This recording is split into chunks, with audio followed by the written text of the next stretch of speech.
నారాయణం నమస్కృత్య నరం చైవ నరోత్తమం దేవీం సరస్వతీం వ్యాసం తతో జయముదీరయేత్. శ్రీ మహాభారతం. ఈ మహాభారతాన్ని జయము అని కూడా అనేవాళ్ళు అనమాట. ఇదివరకు మహాభారతాన్ని జయము అంటే జయము అనేటువంటి అర్థం అనమాట ఇది. ఇప్పుడు మనం ఆ నారాయణుడిని ఏమనుకుంటున్నాం అంటే, నరులు హృదయాల్లో నివాస స్థలమైనటువంటి ఓ నారాయణుడా, నీకు ఒక నమస్కారం, సరస్వతీదేవికి నమస్కారం, వ్యాస మహర్షికి నమస్కారం అని నమస్కరిస్తూ ఈ మహాభారతాన్ని చదవాలి అని చెప్పారు.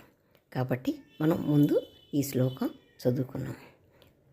కాకపోతే నన్నయ్య గారు ఆయన ఎలా చదవమన్నారంటే, ఆయన మొదలుపెట్టేటప్పుడు శ్రీవాణి గిరాజశ్చిరాయ దదతో వక్షో ముఖాంగేషు ఏ లోకానాం స్థితిమావహంచ విహతాం స్త్రీ పుంసయోగోద్భవాం దేవేదత్రయమూర్తయ స్త్రీ పురుషాః సంపూజిత వస్సురైః భూయాసుః పురుషోత్తమాంబుజభువ శ్రీకంధరా శ్రేయసే.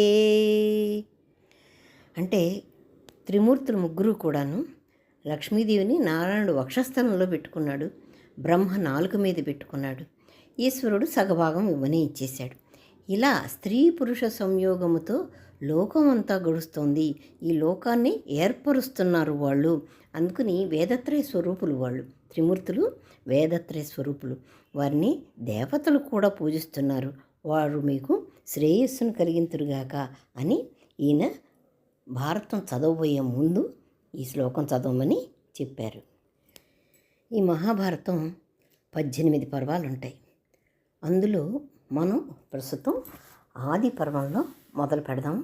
ఈ ఆది పర్వంలో ఉండేటువంటి కథలు చెప్పుకుందాం. ఆది పర్వం అంటే ఇప్పుడు మహాభారతం మొత్తం మనం కాకపోయినా మనకు తెలియని కథలు ఉంటాయి, తెలియని సన్నివేశాలు ఉంటాయి. అలాంటి వాటిని మనం చెప్పుకుందాము. అంటే మహాభారతం చాలామందికి అన్ని విషయాలు తెలుసు, చాలా వరకు తెలుసు. ఇలాంటివి లోపల ఉన్నవి కొన్ని తెలియనివి నేను చెప్దామనేటువంటి ఉద్దేశంతో ఇది మొదలుపెట్టాను. కొన్ని సన్నివేశాలు కూడా మనకి చాలా మనసుకి చాలా కట్టినట్టు ఉంటాయన్నమాట. అలాంటి సన్నివేశాలు కూడా మనం తెలుసుకోవచ్చు ఇందులో. దీనిలో మొదటి ఆది పర్వాన్ని మనం మొదలు పెడదాం. ఇందులో 19 ఉపపర్వాలు ఉంటాయి.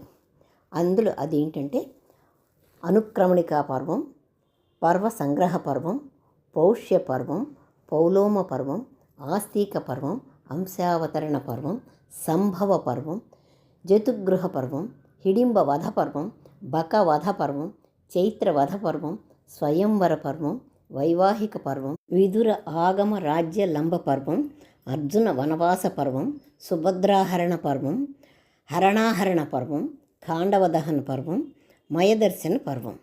ఇలాంటివి 19 పర్వాలు ఉన్నాయన్నమాట. ఈ మహాభారతానికి జయమని పిలుస్తారు అని మనం ముందే చెప్పుకుందాం.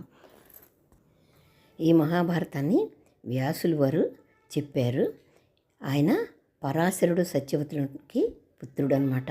తల్లి ఆజ్ఞతోనే ఆయన సోదరుని క్షేత్రాల్లో అంబిక, అంబాలిక, దాసీల వలన 3 కుమారులను కూడా ఆయనకు పుట్టారు. వాళ్ళే ధృతరాష్ట్రుడు, పాండురాజు, దాసీపుత్రుడేమో విదురుడు. వీళ్ళందరూ చనిపోయాకనే వ్యాసుడు మహాభారతం చెప్పాడు. చనిపోయక మునుపు మనకు మహాభారతంలో ఏమీ తెలియదు అనమాట. అందరూ కాలగమనం చేరిన తర్వాతనే వ్యాసుల వారు మహాభారతం చెప్పారు. వ్యాస మహర్షి మహాభారతం లోకానికి తెలియాలి, వచ్చే ముందు తరాల వాళ్ళకి తెలియాలి, ఇంకా ముందు యుగాలకి కూడాను ఈ మహాభారతం తెలియాలి, ఇందులో జరిగినటువంటివన్నీ విశేషాలు తెలియాలి అని చెప్పే ఉద్దేశంతో ఆయన ఏం చెయ్యాలి అని ఆలోచించి బ్రహ్మను స్మరించారు. స్మరణతోనే బ్రహ్మగారు ప్రత్యక్షమయ్యి, ఏంటి వ్యాసమహర్షి గారు పిలిచారు, ఏంటి మీకేం కావాలి అని అడిగితే ఆయన చెప్పారు, నేను ఇట్లా మహాభారతం గురించి చెప్పాలనుకుంటున్నాను. కాకపోతే నేను శ్లోకాలు చెప్తే లేఖకుడు ఉండాలి కదా, రాసేవాళ్ళు ఉండాలి కదా అని చెప్పి ఆయన అడిగితే ఆయన వెంటనే ఏం చెప్పారంటే, ఇందులో అసలు ఏముంటాయి, ఇందులో ఏమున్నాయని చెప్పి ఇది గొప్పది అనుకోవాలి అని చెప్పి బ్రహ్మ అడిగాడు. అడిగితే ఆయన ఏం చెప్పారంటే, ఇందులో వేదాంగాలు, వేద రహస్యం, వేదాంగాలు, ఉపనిషత్తులు, సారం, ఇంకా చాలా ఉన్నాయండి. పురాణాలు అన్నీ కూడా చాలా పురాణాలు ఉన్నాయి ఇందులో. అంతేకాకుండా జరామరణాలు, భయాలు, వ్యాధులు అన్నీ కూడా సత్యాసత్యాలు, నిశ్చయాలు, వివిధ ధర్మాలు, ఆశ్రమాలు, వీటి లక్షణాలన్నీ కూడా చెప్పబడున్నాయి. అంటే పుణ్యతీర్థాలు, దేశాలు, నదులు, పర్వతాలు, అరణ్యాలు, సముద్రాలు, వీటి వర్ణనలు కూడా ఉన్నాయి. న్యాయం, శిక్ష, చికిత్స, దానం, ఇవన్నీ కూడా ఉంటాయి దీనిలో.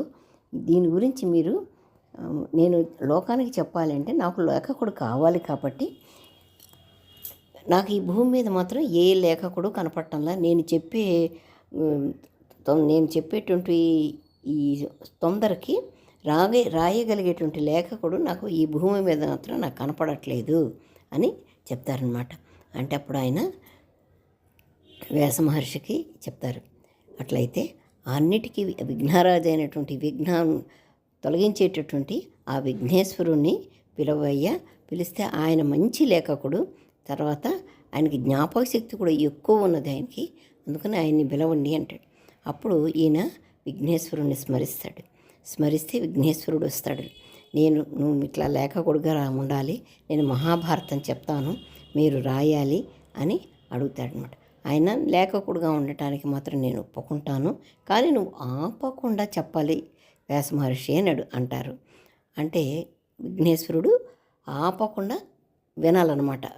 ఆయనకి ఎక్కువ తొందరగా రాయటం అలవాటు కాబట్టి ఆపకుండా చెప్పాలి. ఆపితే మళ్ళీ ఈయన రాయటం కుదరదు, అప్పుడు ఆపేస్తాను అని అంటాడు. అంటే అలాగే నేను చెప్పి ఆయన వ్యాస మహర్షి మళ్ళీ ఈయనకి విఘ్నేశ్వరుడితో అంటాడు, నేను ఆపకుండా చెప్తాను, సరే మీరు కూడా అర్థం చేసుకొనే రాయాలి.